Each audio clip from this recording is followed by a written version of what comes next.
네, 시간 참 잘 흐르죠? 네, 시간은 이렇게 붙들어 놓을 수 없이 그냥 그렇게 흘러가 버립니다.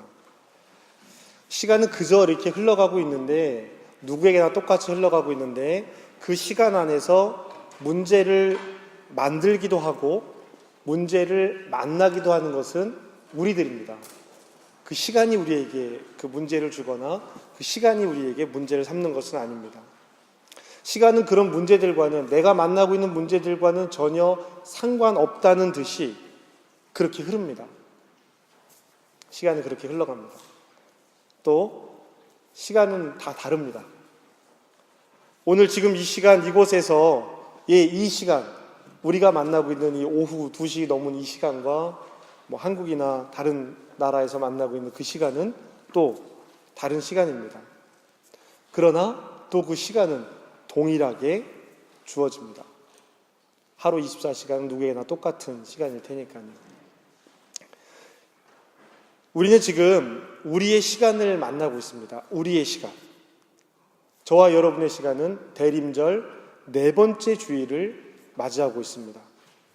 주님께서 속히 오셔서, 이 땅에 속히 오셔서 우리의 시간을 정리해 주셨으면 하는 바람이 저에게 생길 때가 있습니다. 그러나 아직 주님의 때를 만날 자신은 없어요. 우리의 삶이 그만큼 하나님께서 요청하시는 삶의 자리에 있나 하는 두려움 때문에 그렇습니다. 우리는 완전한 평화를 이룰 수 없습니다. 그것은 우리가 할 수 있는 일이 아닌 것이죠. 우리가 그저 우리가 이룰 수 있는 가장 가까운 곳의 평화를 만날 수 있을 뿐입니다. 그렇게 최대한 가까이 가려고 애쓰는 것이 우리 그리스도인들의 삶인 것이죠. 그리고 나머지는 다 성령께서 채워주시는 것입니다. 그런데 우리는 우리가 무엇인가를 할 수 있다는 자만심, 혹은 우리는 아무것도 할 수 없다라고 하는 자괴감을 가질 때가 있습니다. 자만심이든 자괴감이든 이 두 가지 모두가 다 하나님께서 우리에게 요청하시는 삶은 아닙니다. 그렇기 때문에 우리는 하나님을 만나야 합니다. 하나님의 만남. 하늘과 땅이 가장 가까이 만나는 시간이 성탄입니다. 우리가 하나님께, 그리고 하나님 나라에 가장 가까이 다가서는 시간이 성탄이에요. 하나님께서 인간의 몸을 입고 이 땅에 내려오신 시간이거든요. 하나님께서 이 땅에 오시는 순간, 그 시간이기 때문에 하나님과 우리가 가장 가까이 만나는 시간. 그렇기 때문에 이 모든 성탄의 의미들은 하나님과 우리의 만남에 있는 것입니다. 만남은 이렇게 초월적으로 2000여 년 전이나 지금이나 동일하게 이루어지고 있는 것입니다. 하늘과 땅이 가장 가까이 만나는 장소 어디였을까요? 베들레헴이었습니다. 유대 땅 베들레헴에 아기 예수께서 오셨거든요.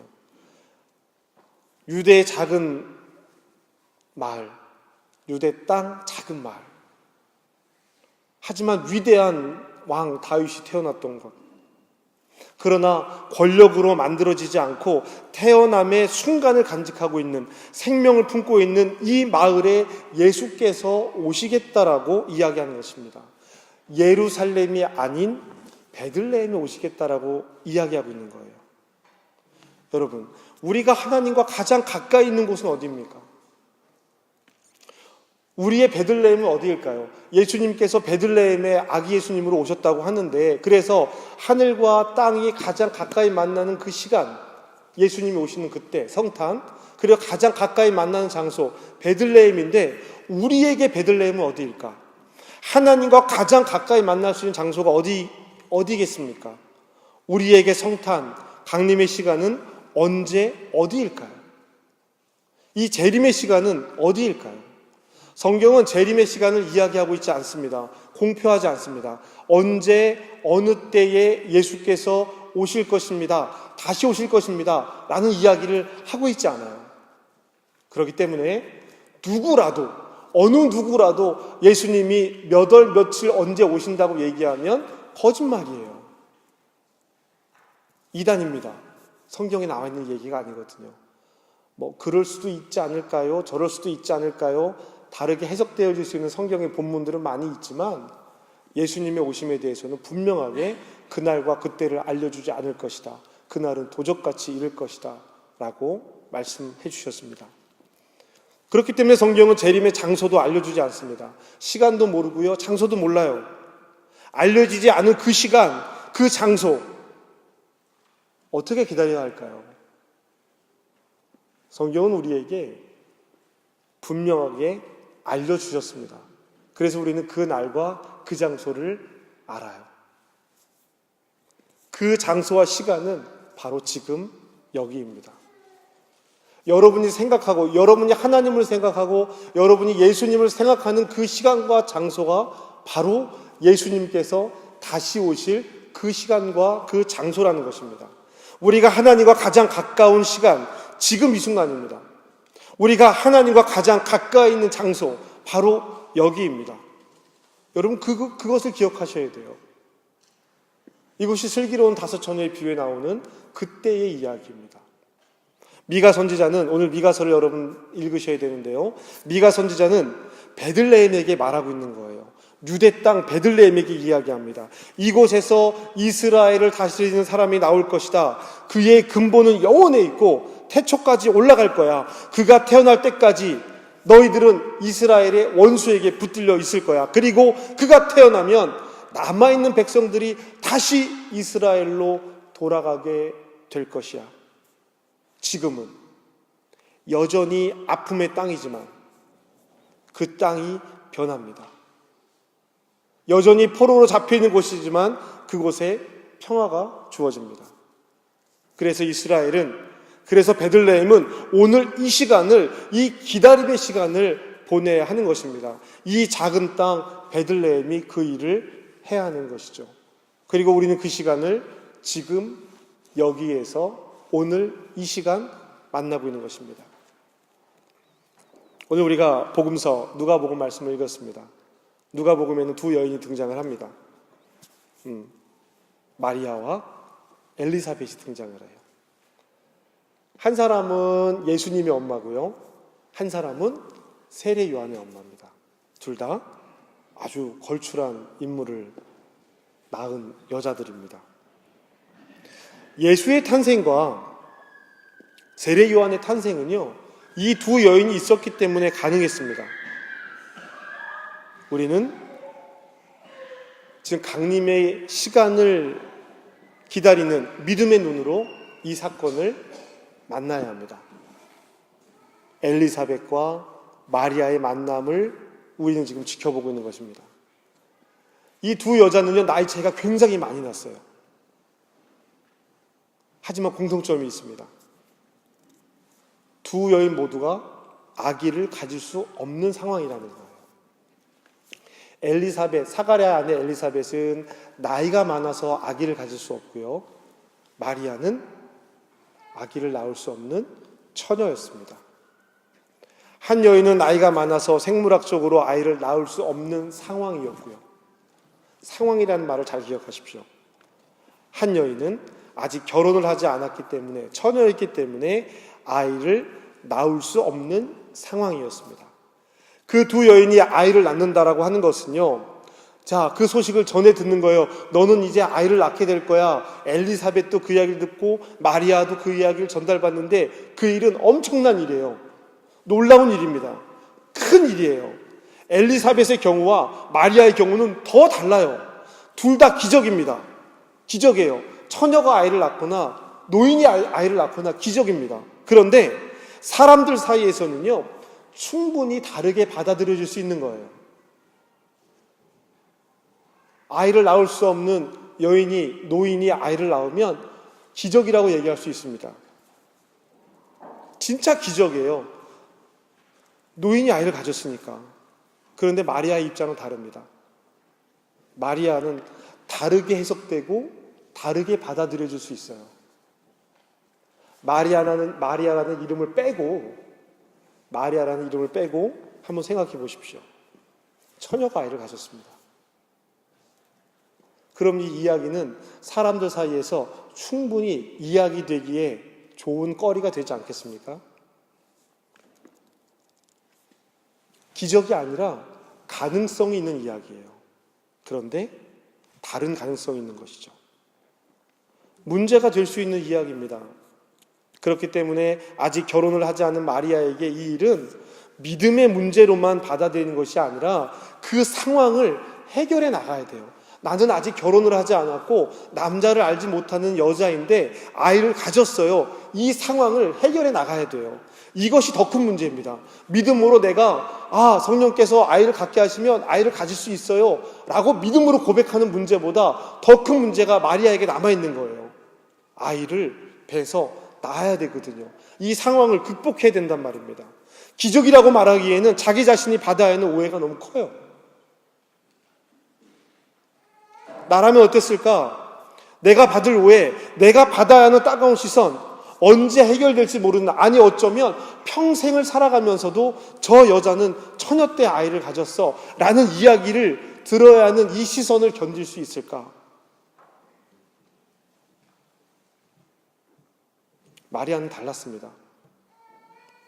주님께서 하신 일을, 하신 말씀을 이루어질 줄 믿는 이 여자는 행복합니다. 오늘 45절의 말씀에 보면요, 주님께서 하신 말씀이 반드시 이루어지리라고 믿는 그 여자에게 복이 있도다 라고 이야기를 합니다. 마리아의 대답이죠. 성령으로 잉태될 것을 듣는 마리아의 대답이었습니다. 무엇이 마리아로 하여금 이런 고백을 하게 했을까? 저 담대함이란 어디서 나오는 이야기일까요? 저 여리고 어린 여자에게, 아직 결혼하지 않은 여자에게 너무나 가혹한 일 아니겠습니까? 그런데 마리아는 이 일을 받아들이고 있어요. 성경은 왜 이 이야기를 기록하고 있을까? 마리아가 동정녀로 아기를 낳은, 어쩌면 오해받을 수 있는 이 이야기를 왜 기록하고 있을까? 믿음을 고백하며 믿음을 지켜온 사람들의 이야기가 바로 그 동정녀라는 여자에게 아기가 생긴 것, 그것을 믿음으로 고백하고 있기 때문입니다. 믿음의 고백이 거기에 담겨져 있는 거예요. 복음서를 기록한 사람들의 믿음입니다. 그 복음서를 보고 듣는 사람들, 그 사람들의 이야기가 마리아의 고백에 담겨져 있는 거예요. 복음서를 기록했던 그 사람들은 그때 거기에서 그렇게 살았습니다. 상황으로 이해되지 않는 그 일을 살았습니다. 상황으로 이해되지 않는 것은 목숨이었어요. 목숨. 내 목숨뿐만 아니라 그보다 더 힘든 일이 자녀의 목숨을 포기하는 일이었습니다.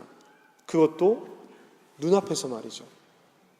로마 시대 때, 박해의 시대 때는요, 정말 어마어마한 일들이 많이 일어났어요. 사람들을요, 살아있는 사람에게 등유를 발라서 밤을 밝히는 횃불로 사용했습니다. 기독교인들을요. 그건 자기 목숨이니까 그렇게 할 수 있잖아요. 그런데요, 다 잡아놓고 아이들을 놔주겠다고 풀어줍니다. 너희 자녀들은 놔줄 거야 라고 풀어줘요. 부모들을 보는 눈앞에서. 그리고 그 뒤에 3, 4일 굶주린 사자를 풀어놓습니다. 3, 4일 굶주린 사자가 뛰어가서 그 아이를 해하는 모습을 부모는 두 눈을 뜨고 지켜봐야 돼요. 그런 상황에서 지킨 믿음이라는 거예요.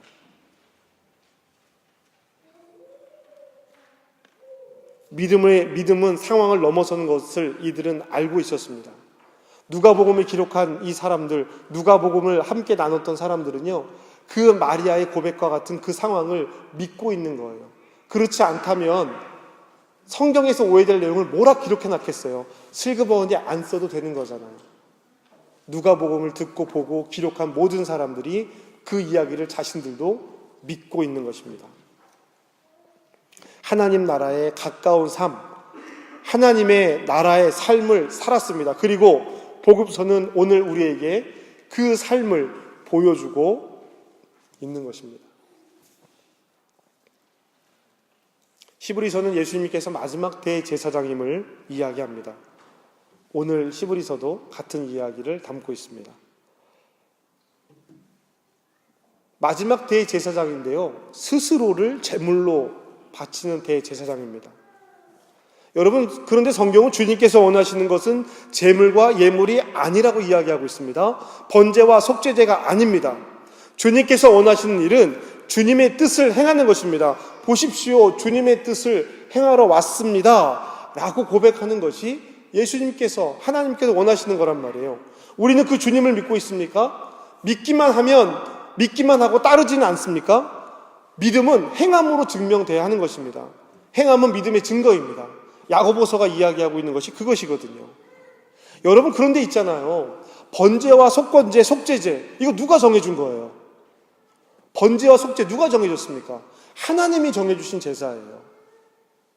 번제와 속죄제, 대제사장이 드리는 제사는 전혀 문제가 되지 않습니다. 잘못된 방법이 아니에요. 그 안에는 어떤 예물을 어떻게 드려야 하는지를 기록하고 있습니다. 그런데 히브리서는 지금 그 제사를, 그 예물을 하나님께서 받지 않으시겠다라고 말씀하고 계신 것입니다. 하나님께서 정해주신 일들을 왜 다시 성경은 하나님께서 받지 않는다고, 폐한 율법이라고 이야기하고 있을까요? 그러면 하나님 스스로를 부정하는 거잖아요. 하나님이 이거 하라고 정해놓고 하나님이 몸된 예수가 오신 그분이 이거 안 된다고 얘기하고 있는 거예요.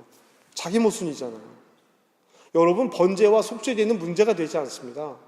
그것은 문제가 되는 제사가 아니었어요. 그 제사가 변질되었기 때문에 문제가 되는 것이지요, 그 제사 자체를 아무도 뭐라고 할 수 없는 것이었습니다. 제사를 드리는 사람이 제사의 내용을 변질시켜버린 거예요. 가장 무서운 것이 변질입니다. 예배가 변질되었고 신앙이 변질된 것입니다.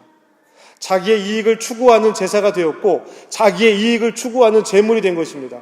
하나님의 뜻을 행하러 오신 주님, 그를 따르는 그리스도인들, 우리는 여기서 하나님의 뜻을 발견해야 합니다. 하나님의 뜻이 무엇인지, 오신 주님께서 무엇을 하셨는지, 왜 우리는 그분의 삶을 보며 그분의 이야기를 보며 그분을 믿고 따르려고 하는지를 이 말씀들을 통해서 발견해야 합니다. 우리는 주님의 뜻을 믿는 것이 아니라 행하는 사람들이기 때문입니다.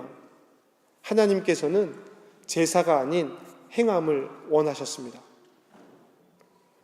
세상이 참 많이 혼란스러워요. 여기저기 할 것 없이 다 혼란스럽습니다. 말씀을 시작하면서 여러분께 드렸던 말씀처럼 누군가 와서 정리를 한 번에 해줬으면 하는 바람도 있습니다. 주님께서 오시면 단번에 해결될 수 있다는 마음이 들기도 합니다.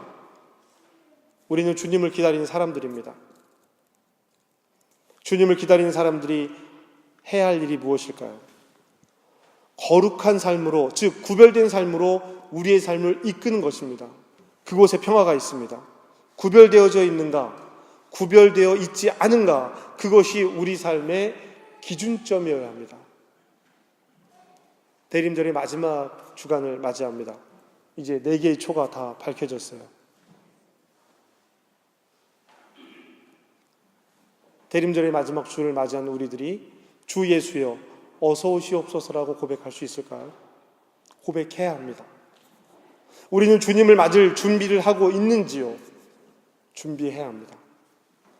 베들레헴 작은 마을에 오신 주님이십니다. 오늘 주님이 오실 곳은 넓고 크고 화려한 곳이 아닙니다. 그런데 아직 그 베들레헴도 우리는 준비하지 못했습니다. 주님의 오심을 기다리는 우리는 그분이 머무실 곳, 오실 곳을 마련해야 합니다. 주님의 오심을 기다리는 우리가 해야 할 일은 그분의 오심을 삶으로 기다리는 것입니다. 주님 오십시오. 우리가 맞이하겠습니다.